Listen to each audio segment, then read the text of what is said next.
Es un privilegio poder estar en este día aquí en la casa de nuestro Dios, conmemorando el momento más glorioso, o uno de los momentos más gloriosos en la vida de nuestra redención, en la historia de los elegidos de Dios. Hoy es un grandioso día para recordar. Dice Isaías capítulo 53, hablando de Cristo, del Mesías, por cuanto derramó su vida hasta la muerte y fue contado con los perversos, habiendo él llevado el pecado de muchos y orado por los transgresores. Acompáñenme para orar. Señor, que estás en los cielos, en esta tarde, Señor, tu iglesia, tu pueblo, se ha congregado para darte a ti la honra y la gloria. A través de los cantos que hemos elevado a ti, Señor, a través de las oraciones, queremos exaltarte y queremos bendecirte porque solamente tú eres bueno. Queremos hacerlo, Señor, en acción de gracias por la redención que tú obraste en favor de nuestras vidas, siendo indignos, siendo pecadores cual somos aún. Tú nos miraste con amor e hiciste todo esto, Señor, para salvarnos. A ti sea toda la honra y toda la gloria. Bendícenos en tu palabra, llénanos, toca, Señor, nuestros corazones. Si tú no lo haces, Padre, sería vano este tiempo, pero yo sé que lo vas a hacer por amor a tu iglesia, por amor a tu nombre. Padre eterno, te lo suplicamos en Cristo Jesús. Amén y amén. Se dice que el Señor Jesús, y el pastor Juan Francisco lo mencionaba el lunes que vino, cumplió más de 300 profecías en su vida, en su obra, específicamente en este tiempo. Pero ¿quiénes contaron esas profecías? ¿Quiénes han contado las promesas de la palabra de nuestro Dios? Fueron los rabinos en la época medieval. Ellos se dedicaron a hacer este conteo y encuentran que, obviamente, rabinos mesiánicos que han creído en Cristo, que han visto a la luz de las Escrituras, en el estudio, en la exégesis que hacen de los textos, dicen, es Él. No hay dudas, ha cumplido todas las profecías. Todo lo que la Biblia menciona, desde el principio hasta el fin, se centra solamente en la persona, en la vida y en la obra de Jesucristo. Y hay una referencia en Lucas 24:44, escuchen lo que dice este texto: el mismo Señor Jesucristo, ya resucitado, manifestándose a su pueblo, a sus discípulos, les dijo las siguientes palabras. Lucas 24:44. Y él les dijo: estas son las palabras que os hablé estando aún con vosotros, que era necesario que se cumpliesen todas las cosas que están escritas de mí en la ley de Moisés y en los profetas y en los salmos. Palabras del Señor Jesús. Dice, era necesario que se cumplieran, ¿qué cosas? ¿Cuántas? Todas, dice, todas las cosas que estaban escritas de mí, tanto en la ley de Moisés. Nos llevaría mucho tiempo si hoy quisiéramos echar una ojeada a todo lo que dice Moisés en relación al Mesías. Hay muchísimas profecías también allí en la ley de Moisés, pero dice el Señor, pero también los profetas, todo lo que dijeron los profetas, todo se tenía que cumplir. Era necesario, dice Cristo resucitado, era necesario que se cumpliera todo lo que dijeron los profetas y también lo que está escrito en los salmos. Y no hay palabra que no se cumpla o que todavía haya de cumplirse, porque hay algunas por cumplirse, todavía en la persona de Jesucristo. Si alguien pensara que esto es una coincidencia, tal vez podrían coincidir algunas cosas, algunos puntos de lo que tanto dijo Moisés como lo que dijeron los profetas o lo que está escrito en los salmos, y que se ajustara o se adaptara a la vida de un personaje, cualquiera que éste sea. Pero cuando nosotros miramos a Cristo, su vida, su obra, podemos contemplar con toda claridad que lo que dicen las Escrituras se cumplen perfectamente en lo que Él vivió, en lo que Él vino a hacer, absolutamente todas las cosas. No hay ni una profecía, no hay ninguna palabra de la Biblia que no tenga cumplimiento en la vida, en la obra de Jesucristo. No la hay. El hecho de que todas estas cosas, como lo estamos haciendo, lo estamos mencionando, ya les dije, por cuestión de tiempo no podríamos nosotros tomar todas estas cosas, pero sí se ha hecho estudio de todas ellas y todo tiene cumplimiento en Cristo. Y el hecho de que todas estas profecías se cumplan en la persona de Jesús es una garantía completa, plena, absoluta de que Él es el Mesías. No hay otro. Pedro lo dijo. No hay otro nombre dado a los hombres en que podamos ser salvos. Solamente en el nombre de Jesús, solamente en la persona de Cristo, nosotros podemos confiar para la salvación de nuestras almas. Todo se cumplió en Él. Sin embargo, nosotros leemos en el Evangelio de Juan, capítulo 1, versículo 11, la segunda parte, un texto muy conocido donde dice que el Señor Jesús a lo suyo vino, pero los suyos no le recibieron. Y se ha enfatizado a lo largo de esta semana por qué los judíos, por qué el pueblo de Israel no ha aceptado que Jesús es el Mesías. Quien escribe la epístola a los hebreos, si tú has leído la epístola a los hebreos, puedes darte cuenta que quien escribe esa epístola la dirige precisamente, esa carta la dirige a los hebreos, a los judíos, para explicarles, y se toma mucho tiempo para explicarles a detalle quién es Jesús. Pero ellos no le recibieron. Dice, desgraciadamente, el Evangelio de Juan, capítulo 1, versículo 11, ellos no le recibieron, no han visto a Cristo. He estudiado algunos videos, he visto alguna información acerca de los judíos, de qué razones tienen ellos para no creer que Jesús sea el Mesías. Y nadie ha tomado para hacer la contraparte y decir por qué sí deberían de creer. Ellos dicen, nosotros no creemos en Jesús por esto, por esto, por esto, por esto. La interpretación de estos textos se refieren a Israel y no a ese tal Jesús. Y incluso algunos de quienes comentan acerca de la persona de Jesús lo siguen haciendo de una forma tan despectiva, sin ningún respeto, sin ninguna consideración, ni siquiera por tratarse de un hombre de su raza. Y esto, hermanos, es un insulto más para la persona de Jesús, toda vez que nosotros, los que hemos creído en Él como Mesías, como Hijo de Dios, como Salvador, sabemos por las Escrituras que Él es el Hijo de Dios.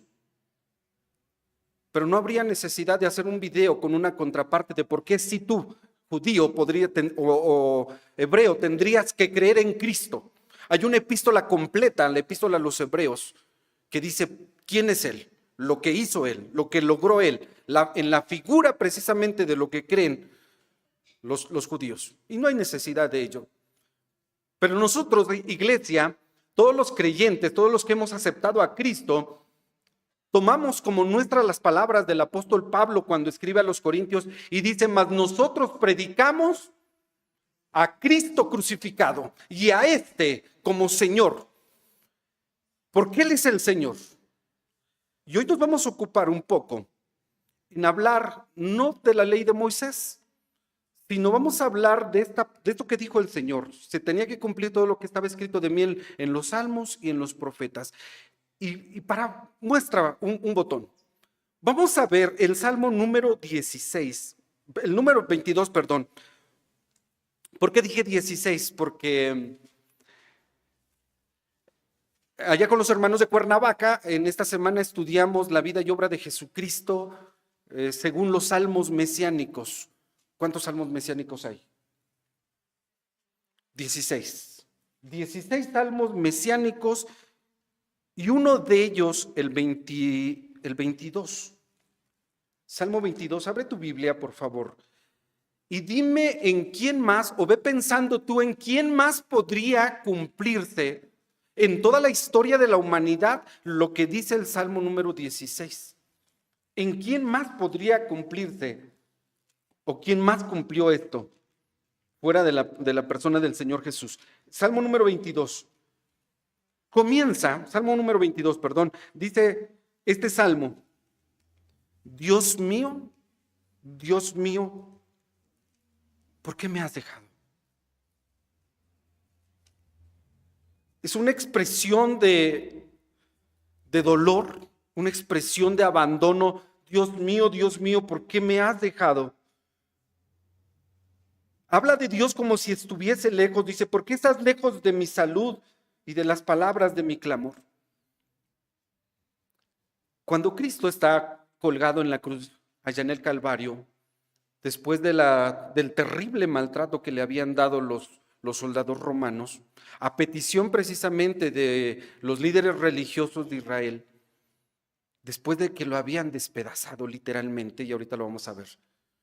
Cuando él está pendiente de esa cruz, esta es su cuarta frase que pronuncia de las 7 que nosotros conocemos. Hoy no nos ocuparemos en este año de las 7 palabras, pero el Salmo 16 inicia con lo que es la cuarta palabra o la cuarta frase que Jesús pronunció estando allí en la cruz del Calvario. Dios mío, ¿por qué me has dejado? Experimentando el abandono de Dios. ¿Quién más dijo esto? ¿Quién más lo ha tomado? ¿Quién más lo ha vivido? Solamente el Señor Jesús. En ese momento cuando Él está sufriendo. Mateo 27:46 es la referencia del cumplimiento de lo que dice este salmo. Mateo 27, versículo número 46, dice de esta manera: y cerca de la hora de nona, esto es de las 3 de la tarde, Jesús exclamó con gran voz. Fue un grito, fue un clamor: Dios mío, ¿por qué me has abandonado? El Nuevo Testamento dice, Elí, Elí, lama sabactani. Esto es, Dios mío, ¿por qué me has desamparado? Quiero traer a tu mente, porque creo que de eso se trata este día, de traer a nuestra mente y a nuestro corazón lo que está sucediendo allí en la cruz del Calvario. Cuando Cristo está padeciendo y está mencionando esta frase, entre otras. Dice el profeta Isaías, porque ese es otro de los textos que vamos a ir viendo paralelamente, el cumplimiento de lo que dice Isaías capítulo 53, versículo 10, dice que con todo lo que vivió, con todo lo que le hicieron, con todo lo que experimentó, dice, y que nunca hizo maldad, ni tampoco hubo engaño en su boca, Jehová quiso quebrantarlo. Dios lo abandonó literalmente y Cristo experimentó este abandono, y no es un reclamo, sino es una manifestación de su humanidad, de lo que Él está viviendo cuando está en esa cruz. Y dice Isaías 53:10, pero fue Jehová quien quiso quebrantarlo, sujetándolo a padecimientos. Porque esto que nosotros hoy recordamos fue la voluntad de Dios, y ese es nuestro primer punto. Fue voluntad de Dios porque Jehová quiso quebrantarlo, porque Dios quiso abandonarlo, y Cristo, dando muestras de su humanidad, de su naturaleza como la nuestra, experimenta todo este dolor. ¿Qué tanto vivió Jesús? ¿Qué tanto pasó en eso que la historia nos ha narrado, eso que el cine nos ha proyectado?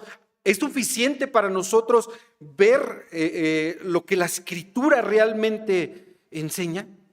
¿Ha sido suficiente ver una película, imaginarme lo que Cristo vivió? ¿O hay todavía más cosas de lo que la Biblia menciona? Porque mira, lo que la Biblia dice, tal cual, es lo que vivió Cristo. Regresemos al Salmo 22, versículo número 6. Y tú no podrías quizás en tu mente imaginar siquiera el maltrato que sufrió Cristo por ese abandono de Dios, porque Dios quiso entregarlo, fue voluntad de Dios el querer quebrantarlo y sujetarle a ese padecimiento. Pero versículo 6 del Salmo, el Salmo 22 dice: mas yo soy gusano y no hombre,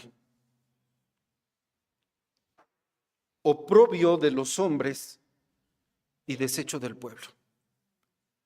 Vamos a tratar, con la ayuda de Dios, de dimensionar qué significa esto.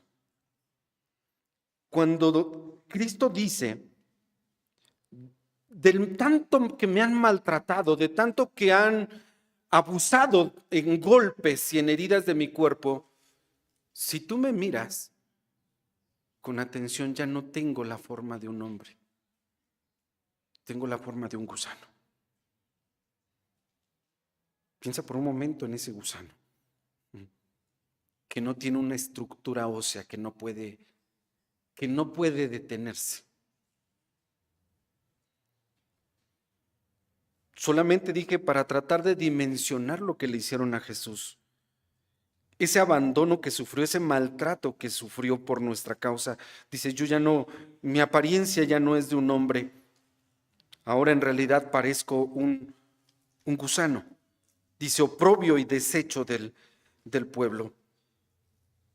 Isaías 53:3 dice que él fue despreciado y desechado entre los hombres. La palabra oprobio, para tratar de entender un poco más lo que dice este Salmo 22:6, cuando dice Cristo en profecía: soy oprobio de los hombres. El oprobio es el descrédito público que se le da a una persona, la deshonra, la humillación que se le da, el trato tan despreciable que se le da a una persona. Y Cristo en este salmo dice: soy el oprobio de los hombres. ¿Qué tanto humillaron a Cristo? ¿Qué tanto fue el descrédito que se dio para su persona? Las imágenes que hoy se han hecho públicas de Cristo, ponen a un hombre, a un varón allí con un taparrabos. No fue así. La deshonra, la humillación el descrédito tenía que ser máximo, tenían que exponerlo. La crueldad de los soldados no tuvo límites en la persona de Jesús. ¿Por qué habrían de cubrir sus partes nobles si ellos lo que querían era deshonrarlo vilmente, humillarlo hasta lo sumo, desacreditarlo completamente, deshonrarlo? Y Cristo sabía a lo que se enfrentaría. Días antes, cuando estuvo con sus discípulos en esa reunión tan íntima, decía yo a los hermanos allá en Cuernavaca, ese fue el momento más íntimo que tuvo con los suyos. Cuando les dice: estas son las cosas que me van a acontecer. Primeramente, déjenme decirles que uno de ustedes me va a traicionar. Anuncia la traición y después, cuando señala a Judas con aquel bocado de pan, le dice: lo que tengas que hacer, hazlo pronto. Ya sé lo que sigue. Lo que tengas que hacerlo, hazlo pronto. Cristo, con decisión firme, sabiendo como hijo de Dios lo que le iba a acontecer, todo lo que iba a sufrir, dice: hazlo pronto. Como diciendo: el momento ha llegado. Y Cristo mismo dijo: a mí no me quitan la vida, yo la pongo a mí mismo. Tengo poder para darla y tengo el poder también para tomar mi vida. Y aún sabiendo Cristo las palabras de este salmo, cuando dice: me van a tratar de tal manera que van a dejar mi parecer no como la de un hombre, sino como la de un gusano, y voy a ser el oprobio de los hombres y voy a ser el desecho, dice el salmo, el desecho del pueblo. Dice el versículo siguiente de este Salmo 7, el versículo 7 dice, todos los que me ven, cuando está Él crucificado, dice, todos los que me ven, escarnecen de mí. Y ahí hay otra palabrita, escarnecer. Como dato quiero comentarte que estaba yo leyendo que cuando los romanos crucificaban a los malhechores, cuando lo hacían en esta clasificación grupal de 3, a veces eran individuales, aquí llevaron a 3. La posición de las cruces era una referencia al que ponían a la izquierda. No era de los 3 que estaban allí, en el caso de Jesús, de la ejecución de Cristo, de los 3 que estaban ahí, el que estaba a la izquierda era el menos malo de los 3. El que estaba a la derecha había participado más del crimen.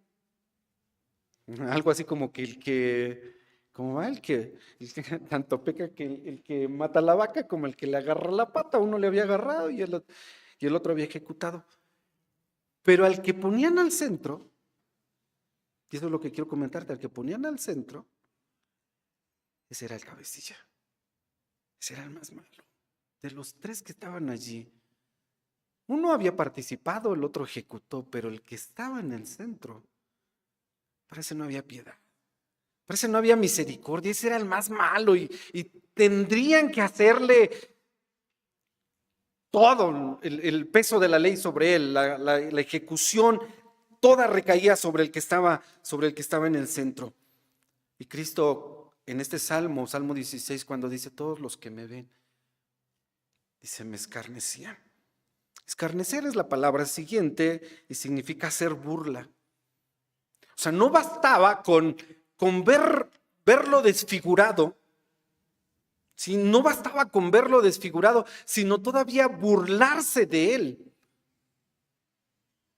Y por lo que les acabo de comentar de la posición que él estaba al centro, porque así dicen los evangelios, que cuando fue crucificado, al lado de él crucificaron a 2 malhechores, a su derecha y a su izquierda. La posición de Cristo en esa ejecución lo estaba señalando como el peor. No bastó entonces con que lo hayan visto desfigurado, y no estoy exagerando con esto. De verdad, no estoy exagerando, no quiero ser amarillista al estar predicando el evangelio de Cristo, porque esto es lo que le pasó a él. Ve conmigo Isaías, por favor. Vamos a un texto que a veces no vemos, porque siempre vemos Isaías 53. Vamos a ver Isaías 52, versículo 14, que dice de esta manera, dice, ¿cómo se pasmaron de ti muchos? En tanta manera fue desfigurado de los hombres su parecer. Esa palabra que está allí, desfigurado de los hombres su parecer. Entonces lo que dice el Salmo 16, cuando dice, mi parecer ya no es de un hombre, sino de un gusano, de tan deforme que quedó. Isaías 52, 14 dice que fue desfigurado de los hombres su parecer, y su hermosura más que la de los hijos de los hombres. Y todavía el siguiente versículo, si quieres verlo. Desfigurado. Así que lo que viste en la película de Mel Gibson, que los comentarios decían, es una película tan fuerte que no pudo haber sido así. Déjame decirte que la Biblia dice que fue desfigurado y que su parecer ya no parecía de un hombre. Pero cuando la gente lo veía, lo escarnecían. Hacían burla, escarnecer, hacer burlas, se mofaban insultándolo, ¿sí? Con el fin de ofenderlo, con el fin de desherirlo. No solamente las heridas que llevaba físicamente, sino ahora hablaríamos nosotros de un maltrato psicológico. Hacer todavía atormentarlo más haciéndole mofa, haciéndole burlas, escarnecerlo. ¿Y cuáles eran las burlas? Por lo menos 5 te voy a mencionar. 5 que los evangelios mencionan hablando acerca de la muerte de Cristo. Cuando lo colgaron en ese madero, dice que la gente, cuando lo veía, entre otras cosas le decía esto. Burlándose, acuérdense que lo están escarneciendo. La idea era ahora maltratarlo psicológicamente. Con burlas decían, a otro salvó, sálvese a sí mismo. Y lo escarnecía. A otro salvó, no se puede salvar a sí mismo. Tantas cosas hizo, tantos milagros realizó. Si en verdad es hijo de Dios, que se baje. No puede salvarse a sí mismo. Y por eso dice el Salmo, versículo 7, dice, cuando me ven, me niegan la cabeza diciendo, ¿cómo es posible? Otro salvó, no se puede salvar a sí mismo. Segunda, otros pasaban y le decían, tú dijiste que destruías el templo y en 3 días lo edificabas. Bájate, desciende de la cruz y te creeremos. Mírate ahora, se lo decían con desdén, mírate ahora, bájate. Dijiste que en 3 días destruías el templo y en 3 días, si eres capaz de eso, bájate. Tercera, cuando él había dicho, Dios mío, llamando a Dios su Padre, le dijeron las siguientes palabras. Estas son las burlas que hicieron de Cristo. Decían que Dios lo rescate si le quiere. ¿Han leído esto en los evangelios? Que Dios le rescate si le quiere, porque dijo, soy hijo de Dios. Si de verdad Dios es su Padre y le quiere, que Dios lo baje. Ve, por favor, la dimensión de la burla que están haciendo de Cristo. A ver si de verdad lo quiere. Pues es su hijo. Por lógica, si es su hijo y le quiere, va a venir y lo va a bajar. Pero se lo decían para burlarse de él. Otro, precisamente uno de esos malhechores que fueron crucificados con él, le dice, insultándole, si eres el Cristo, bájate y bájanos a nosotros. Esas son las burlas con las que escarnecían al Hijo de Dios. Si de verdad tú eres el Mesías, bájate y bájanos a nosotros. Y una más que encuentro yo en los evangelios es precisamente el letrero que le pusieron cuando él está en la cruz, cuando lo crucificaron. Poncio Pilato ordena y dice, pongan este letrero en su cruz. El letrero no era un reconocimiento. El letrero era la razón por la que lo habían ejecutado, por la que habían llevado a los malhechores a la cruz, a la pena máxima de la crucifixión. Y a Jesús le ponen, Jesús Nazareno, Rey de los judíos. Por cierto, cuando los religiosos de Israel, el sumo sacerdote, vio el letrero, dijo, espérate, no le pongas así. Ponle, dijo él, yo soy Jesús Nazareno, el Rey de los judíos. Y Pilato dijo, no señores, lo que es escrito. Pero fue un título de burla. Y es un título de humillación que entra dentro de los escarnios que hicieron de Jesús. Ese letrero no era un reconocimiento, sino era la burla que Poncio Pilato estaba haciendo de Jesús. Y algunos hablan de este título como el título de humillación. Porque Pablo dice a los filipenses que por esto que está padeciendo Cristo, por esa obediencia, porque fue obediente hasta la muerte y muerte de cruz, Dios lo exaltó hasta lo sumo y le dio un nombre que es sobre todo nombre, para que en el nombre de Jesús se doble toda rodilla de los que están en el cielo y en la tierra. Y mira, esto que dice la Escritura, de que algún día toda rodilla se doblará delante de Jesús, será un momento cuando todos puedan entender precisamente con claridad que Él es el Hijo de Dios, pero ya no para salvación, sino solamente para que Cristo sea reconocido. Están escarneciendo al Hijo de Dios, se han mofado de Él. Dice Cristo, todos los que me ven escarnecen de mí, estiran los labios, menean la cabeza diciendo, remítase a Jehová, líbrele, sálvele, pues que en Él se complacía. Lo que dicen los evangelios es precisamente las palabras de este salmo. Mateo 27, versículos 39 y 43 dicen de esta manera. Acompáñame a Mateo 27, 39 al 43. Estamos viendo el cumplimiento de las profecías, de todas las cosas que decían la ley de Moisés, los profetas y los salmos, pero ya te dije, no vamos a poder por el tiempo. Pero estas cosas señalan y apuntan perfectamente a Cristo. Mateo 27, versículo 39 y 43 dicen ahora de esta manera. Y los que pasaban le decían injurias, meneando la cabeza, lo que dice Salmo. Versículo 43. Confío en Dios, líbrele ahora si le quiere. Porque ha dicho, soy hijo de Dios. Ahí está. Si le quiere. Por eso dice el Salmo, remítase a Jehová, confío en Él. El Evangelio dice que la burla era, si de verdad Dios le quiere, que lo baje. Confío en Dios, líbrele ahora. Estaban diciéndole de una forma burlona al Hijo de Dios. Y sus sufrimientos, bueno, no son pocos los sufrimientos que llevó Cristo. Regresemos al Salmo 22.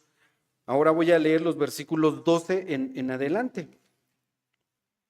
Versículos 12 dice la Escritura de esta manera. Hanme rodeado muchos toros. El toro es un símbolo de fuerza. Imagínate tú cómo eran los soldados romanos, el trato que le estaban dando a Cristo, que se refiere a ellos, dice, hanme rodeado muchos toros, fuertes toros de Bazán me han cercado.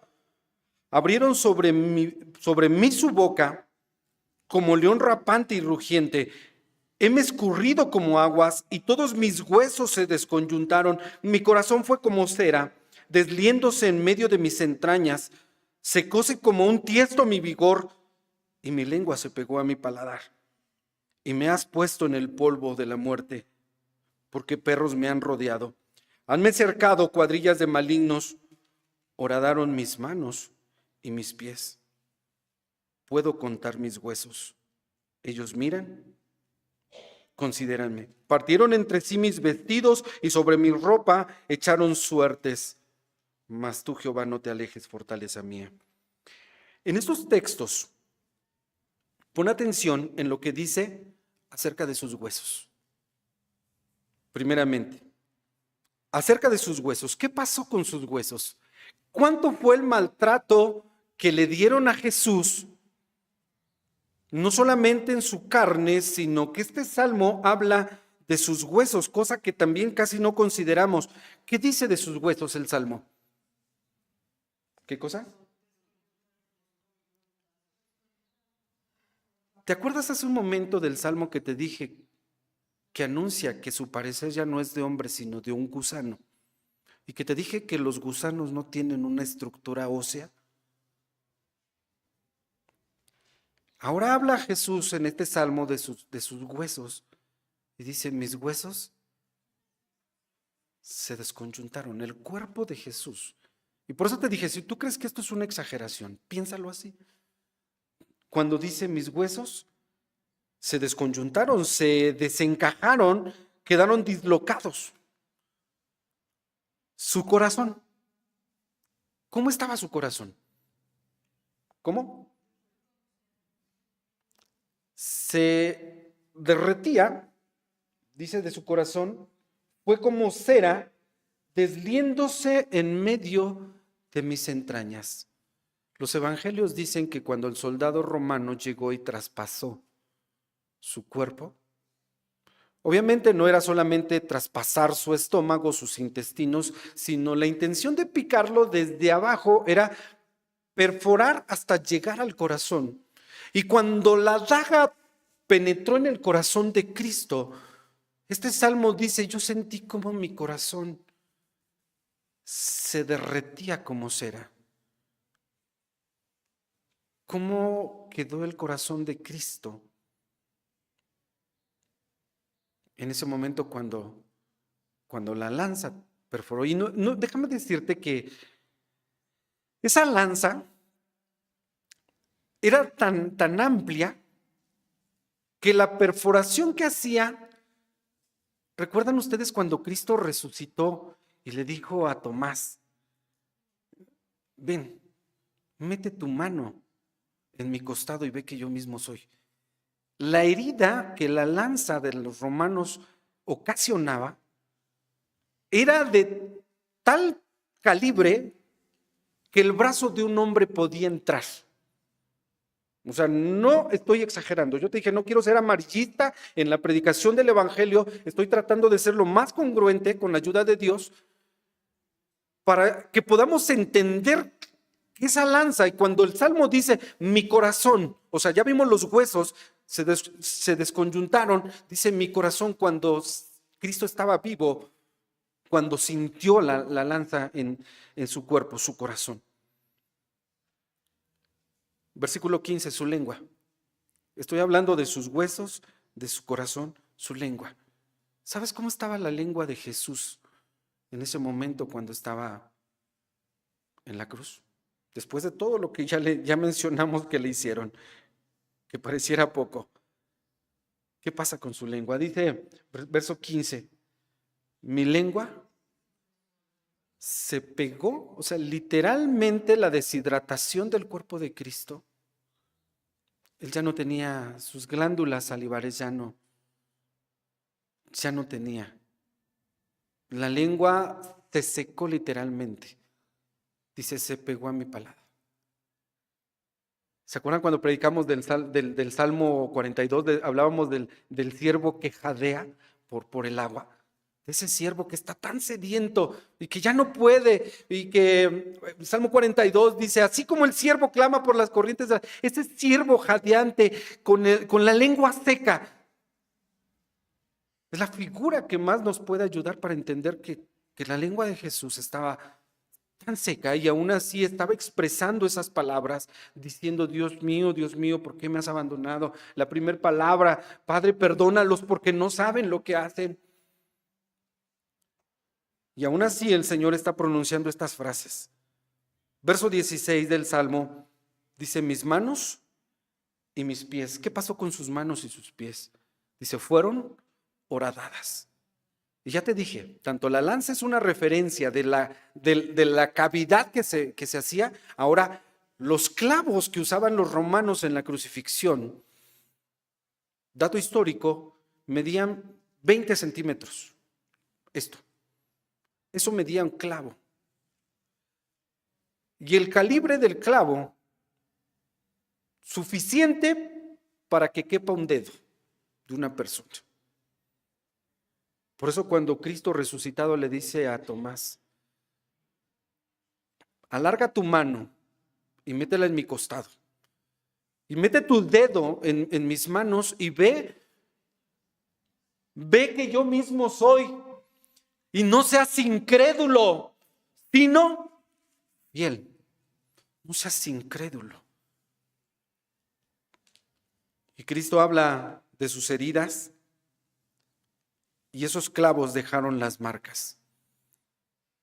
Esas manos que fueron horadadas. Algún día tú y yo, dice el libro de Apocalipsis, las vamos a ver. Porque dice, vienen las nubes y todo ojo le verá. Y dice que en su cuerpo, el libro de Apocalipsis, en su cuerpo trae las marcas. Y ese va a ser el testimonio para que nosotros podamos constatar la fe. Porque la fe es comprobable, dice la epístola a los Hebreos, es la comprobación, es la demostración. La fe tiene una demostración de las cosas que no se ven, de las que no vemos ahora, pero la demostración de las que vamos a ver en aquel tiempo. Y entonces dice el libro de Apocalipsis que nosotros le veremos a aquel que fue traspasado por nuestra causa. Porque no solamente quiero decirte que él fue herido y que fue maltratado, sino Isaías capítulo 53, versículo 5 dice: mas él herido fue por nuestras rebeliones, molido, literalmente molido por nuestros pecados, experimentó el más intenso dolor que nosotros pudiéramos describir. Por las heridas en su cuerpo, su rostro ensangrentado quedó completamente desfigurado. Por eso dice Isaías 52, 14 que leí hace un momento, ya no lo busques, dice: ¿cómo quedaron pasmados? Esa palabra, pasmado, significa ocasionar o causar una suspensión o pérdida de los sentidos y del movimiento. Eso significa la palabra quedar pasmado. Y dice: ¿cómo quedaron pasmados cuando a ti te vieron? Si tu hermano y hermana y yo pudiéramos ver realmente a Jesús crucificado, si por la fe pudiéramos siquiera mirarlos, ¿sabes cómo quedaríamos? Pasmados. En un instante perderíamos el sentido de decir: ¿cómo es posible que hayan hecho esto? Por eso es un insulto que hoy la gente haga representaciones. Es un escarnio todavía la persona de Cristo. Si tú lo pudieras ver por la fe a Jesús crucificado, quedarías pasmado y dirías: ¿cómo es posible? ¿Y por qué? Porque ahora quiero terminar solamente con el por qué. ¿Cuál fue la causa de ese sufrimiento? Y lo acabo de mencionar. En Isaías 53 dice que fue por nuestros pecados y Jehová cargó en él el pecado de todos nosotros.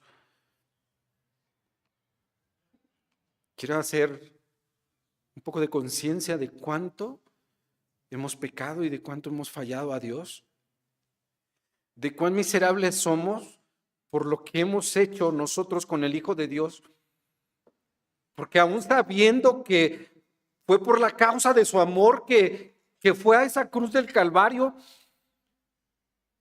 y que nuestro pecado fue el que finalmente lo laceró, el que lo desfiguró y el que lo maltrató de esa manera.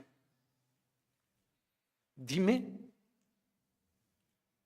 si podrías levantar tus ojos y mirar a ese Cristo herido. Toda vez que sientas el peso de tu pecado y de mi pecado, ¿cómo podría yo mirarle herido, abatido, deshecho, desfigurado, sabiendo quién soy yo y de cuánto es mi pecado? Dime si podrías levantar los ojos siquiera.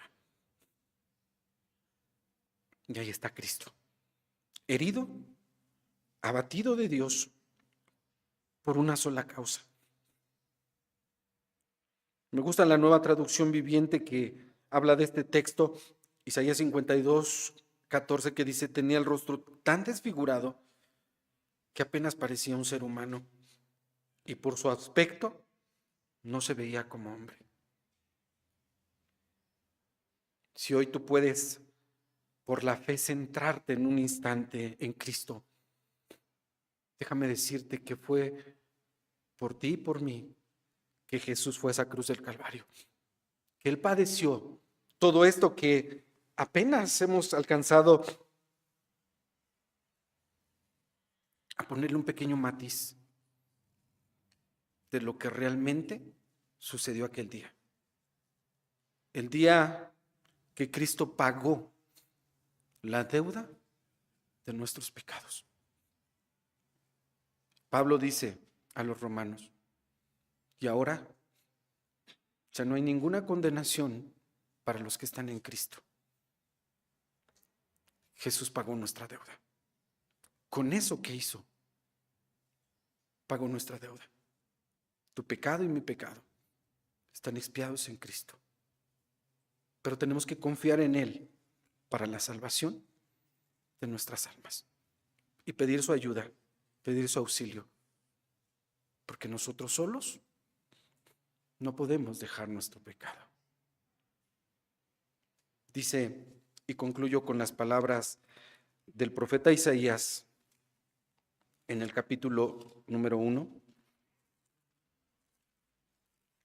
Isaías capítulo número 1, versículos 16 en adelante, dice el Señor: lavad, limpiaos, quitad la iniquidad de vuestras obras de ante mis ojos. Dejad de hacer lo malo. Aprended a hacer bien. Buscad juicio, restituid al agraviado, oíd en derecho al huérfano, amparad a la viuda. Venid luego, dirá Jehová, y estemos a cuentas. Si vuestros pecados fueren como la grana, como la nieve serán emblanquecidos. Si fueren rojos como el carmesí, vendrán a ser como blanca lana. Si tú no has venido a Cristo, y después de haber escuchado estas palabras, las palabras de este sermón, y Dios ha tocado tu corazón, acércate a Él. Ven a Cristo, confiésale como Señor, como Salvador. Él por amor subió a ese madero. Déjame anunciarte que Dios te ama tanto y me ama tanto, que hizo ese sacrificio solamente para salvarnos. Que Dios te bendiga, iglesia, que Dios nos bendiga, nos ayude, y que hoy que recordamos este glorioso día de nuestra salvación, el día que Jesús pagó con su sangre nuestra redención, que sea un día de gratitud, pero que sea un día también de reflexión. Vamos a orar, puestos en pie.